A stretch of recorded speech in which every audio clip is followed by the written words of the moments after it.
Buenas equipo, ¿qué tal estáis? Bueno, hoy os traigo un concepto importante que menciono en los vídeos, pero muchas veces me doy cuenta que menciono cosas y a lo mejor hay gente que no sabe de lo que hablo, ¿vale? Entonces, hoy vamos a hablar del brazo de momento externo. Quizá luego haga otro vídeo para que definamos o hablemos del brazo de momento interno. Entonces, brazo de momento externo al final es la resistencia externa que yo tengo para cada articulación. ¿Y esto para qué me sirve a mí? Para saber cuántas demandas tengo en el grupo muscular en concreto en cada parte del recorrido. Bien, entonces si yo, por ejemplo, quiero analizar para mí mismo o para mis clientes cuántas demandas se está llevando mi bíceps en cada parte del recorrido, tendría que saber cuál es el brazo de momento externo. Entonces, al final, el brazo de momento externo, lo que lo vamos a dibujar, es bien sencillo, ¿vale? Y tenemos que saber varios puntos. Primero, el punto de aplicación de fuerza. En este caso tengo dos puntos de aplicación de fuerza. Tengo mi mano izquierda y mi mano derecha, ¿sí? Entonces, a partir de ahí es donde yo estoy aplicando fuerza.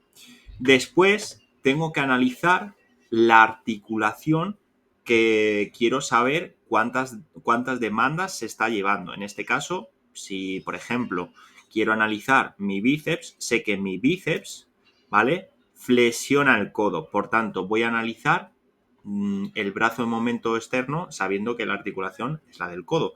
Ahora, hay que entender que tú puedes analizar cualquier articulación, ¿vale? Date cuenta que tú no solo tienes aquí, no solo le estás generando estrés a la articulación del codo, le estás generando también a la articulación del hombro, incluso a la articulación de muñeca, ¿vale?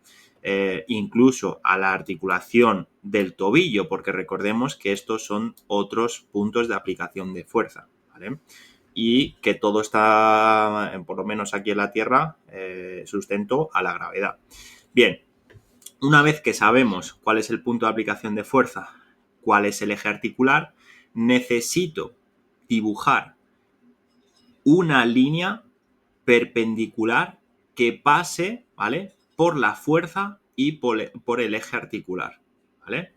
Entonces, tenemos aquí la línea de fuerza. Si yo hiciese una proyección de la fuerza, ¿vale?, vería que, por ejemplo, en esta posición, el brazo de momento externo sobre mi codo es este, ¿vale?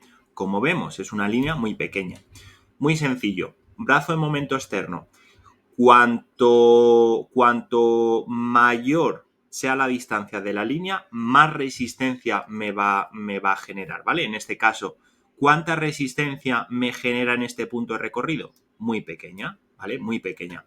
¿Cómo calcular la resistencia? Pues al final tenemos el torque, que es el brazo de momento, ¿vale?, por la carga que yo esté manejando. Entonces, ahí tendríamos la resistencia real que se está llevando el bíceps. Vale.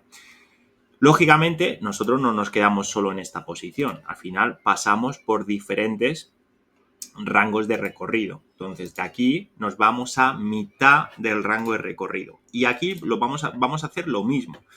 Punto de aplicación de fuerza, ¿vale? Tenemos eje articular, ¿vale? Hago una proyección de la fuerza, una vertical, ¿vale? La proyección de la fuerza, lógicamente, es imaginaria, ¿vale? Son puntos imaginarios, ¿vale?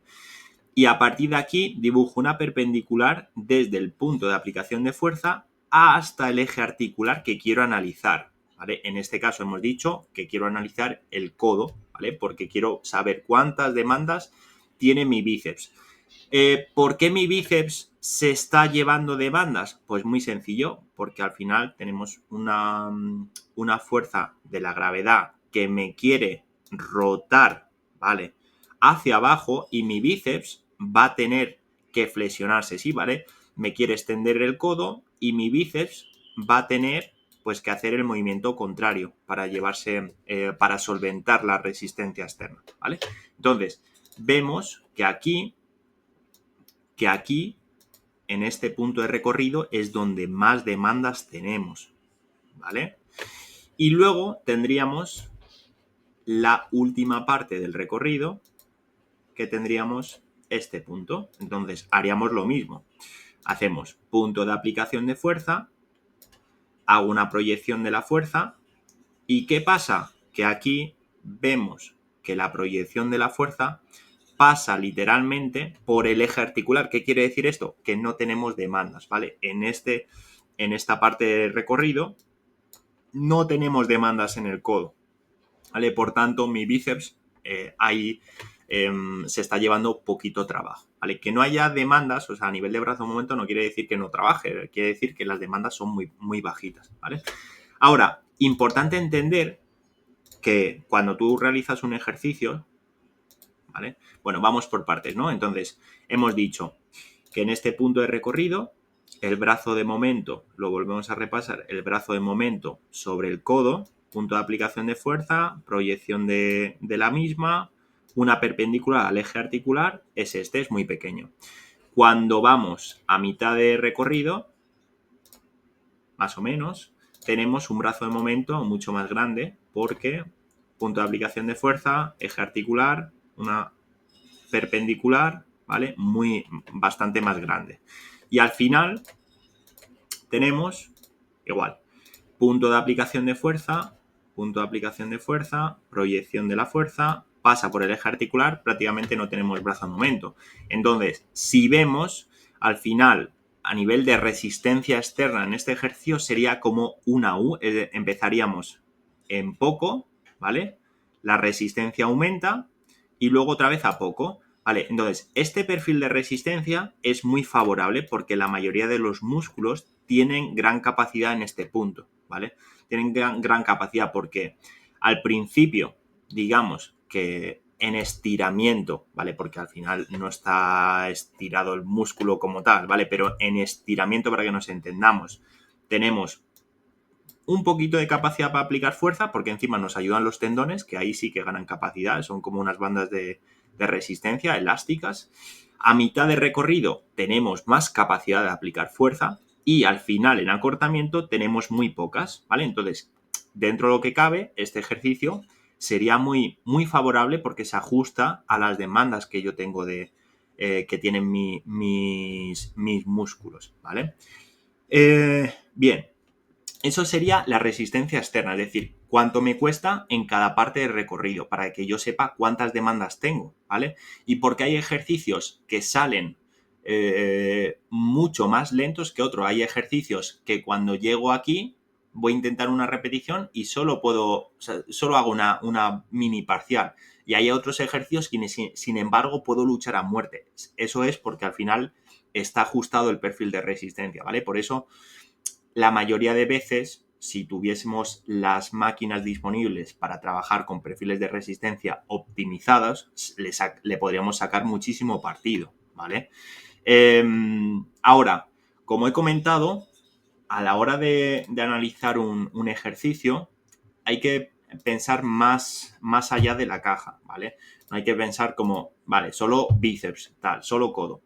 Cuando tú, por ejemplo, importante, analizas un ejercicio, punto de aplicación de fuerza, ¿vale? Hemos dicho una proyección de la misma. No solo el codo está recibiendo demandas, ¿vale? Más o menos, bueno, dibujo fatal, pero bueno, más o menos. El hombro, por ejemplo, también está recibiendo demandas. Entonces, ¿qué pasa si yo tengo una persona que tiene problemas de hombro, ¿vale?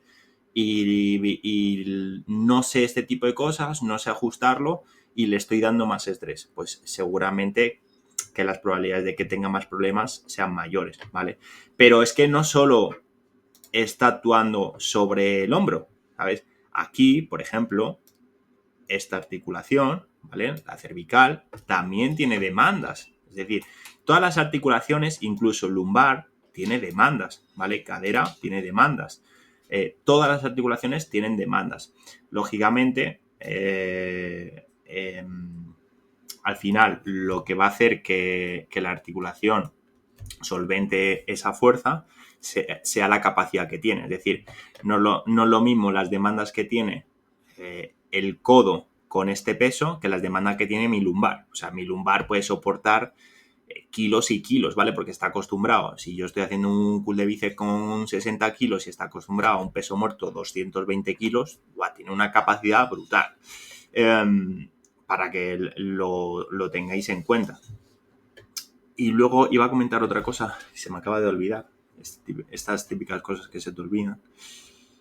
Vale, por eso, por ejemplo, lo que iba a comentar es, si yo, por ejemplo, en este ejercicio, ¿vale? En este ejercicio no tengo ningún problema a nivel lumbar y las últimas repes las compenso un poco con una extensión del tronco, no me va a pasar nada porque la capacidad que tiene mi lumbar, siempre y cuando no tenga molestias y esté saludable, es bastante más grande que el peso que estoy moviendo, ¿vale?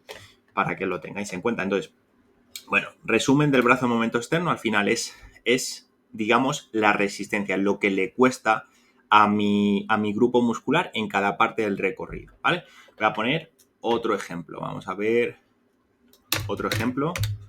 Extensión de tríceps polea alta, para que veáis más ejemplos, ¿vale? Si yo quisiera analizar este ejercicio, ¿vale? La resistencia de este ejercicio para mi tríceps, ¿vale? Porque esto me parece súper interesante, mira. Vale. Al final, también es importante conocer las funciones del propio músculo, ¿vale? La anatomía. Entonces, sabemos que el tríceps extiende el codo, ¿vale? Y, lógicamente, la cabeza larga, a ver, no, que se me ha ido esto. La cabeza larga participa en la flexoextensión del hombro, ¿vale? Participa, ¿vale? Que participe no quiere decir que sea eficiente, ¿vale? Porque al final eficiente es a 90 grados, pero bueno, participa, ¿vale? Porque al final se origina en la escápula. Entonces, ¿cómo calcular yo aquí el brazo de momento? Vale, yo quiero calcular, lógicamente, el brazo de momento sobre la articulación del codo porque quiero analizar mi tríceps. Entonces, lo mismo, cojo punto de aplicación de fuerza, tengo las dos manos, más o menos este. Línea de fuerza, vale, perfecto. Proyección de la misma. Ahora, desde el eje articular voy a dibujar una perpendicular. Más o menos. Vale. Más o menos. Entonces, esto sería lo que me está costando en este rango de movimiento, ¿vale? Como vemos, es una línea media. Pues me está costando la mitad, ¿vale? Pero, ¿qué pasa? Que el hombro, por ejemplo, también tiene más demandas que el propio codo, ¿vale? Entonces, ¿qué pasa si yo me alejo mucho de la polea? Lo que pasa si yo me alejo mucho de la polea es que el hombro va a tener muchas demandas, ¿vale? En esa parte del recorrido. Ahora, si yo, vale, extiendo más o menos al final del rango de recorrido, voy a dibujar, pues eso, la línea de fuerza, punto de aplicación de fuerza, quiero codo, ¿vale? Y dibujo una perpendicular que pase por la fuerza y el eje articular, ¿vale? Más o menos. Entonces, ¿qué está sucediendo aquí? Que a medida que yo extiendo el codo, ¿vale? Recordemos que en el hombro también tengo demandas. A medida que yo extiendo el codo, cada vez me va costando menos. ¿Esto es bueno? Esto es bueno. Esto es favorable. ¿Por qué? Porque hemos dicho que cuando yo voy acortando el músculo, ¿vale? Voy teniendo menos capacidad, ¿vale? Y a mitad del rango de recorrido es cuando tengo más capacidad. Ahora, dos cosas importantes, y ya termino este vídeo, porque si no se va a alargar, que flipas. Dos cosas importantes. La articulación, por ejemplo, ¿el lumbar tiene demandas? Sí, tiene demandas. Mira, todo esto, voy a dibujar una línea, todo esto serían las demandas que tiene el lumbar. ¿Por qué tiene demandas? Porque la polea, ¿vale? Me quiere llevar hacia ese punto. Entonces, mi lumbar, que al final extiende el tronco, va a tener que estabilizar. Lógicamente, las demandas que tiene son muy pequeñitas, lo que hemos hablado. Si yo soy capaz de mover 200 kilos en un peso muerto, porque yo tenga 5 placas no me va a pasar nada, ¿vale? Pero sí que es verdad que, lógicamente, cuanto más te separes de la polea, más inestable vas a estar, porque más demandas vas a tener, ¿vale? Si yo me acerco más a la polea, ¿qué va a pasar? Que la línea desde la fuerza desde la proyección de la fuerza hasta el eje articular va a ser más pequeña. Por tanto, voy a estar más estable, ¿vale? uno de los puntos importantes. Y el otro punto importante, y ya con esto finalizo, el otro punto importante es, vale, yo sé que mi tríceps extiende el codo, ¿vale? Por tanto, cuando yo esté flexionando el codo, voy a producir mayor estiramiento. ¿Qué pasa? Que mira el estiramiento, este es el máximo estiramiento que tiene la chica, ¿vale? Entonces, esto es ineficiente porque no está consiguiendo que su músculo produzca estiramiento, ¿vale? Está llegando a mitad de recorrido y cuando sube, cuando llega a esta parte, mira lo que hace. Cuando llega a esta parte, flexiona el hombro. Pum, pum, pum. En vez de seguir flexionando el codo, flexiono, extiendo, flexiono, lo que hace ella es, llega arriba, pum, flexiona el codo y encima luego hace el impulso, ¿vale? Entonces esto es ineficiente. Más eficiente el hecho de yo me pego a la polea, ¿vale? Estoy más cerca de la polea, con mis brazos más cerquita y lógicamente flexiono al máximo el codo y lo extiendo al máximo, ¿vale? Eso es lo más eficiente. ¿Ve? Y hasta aquí porque si no esto se nos va a hacer eterno.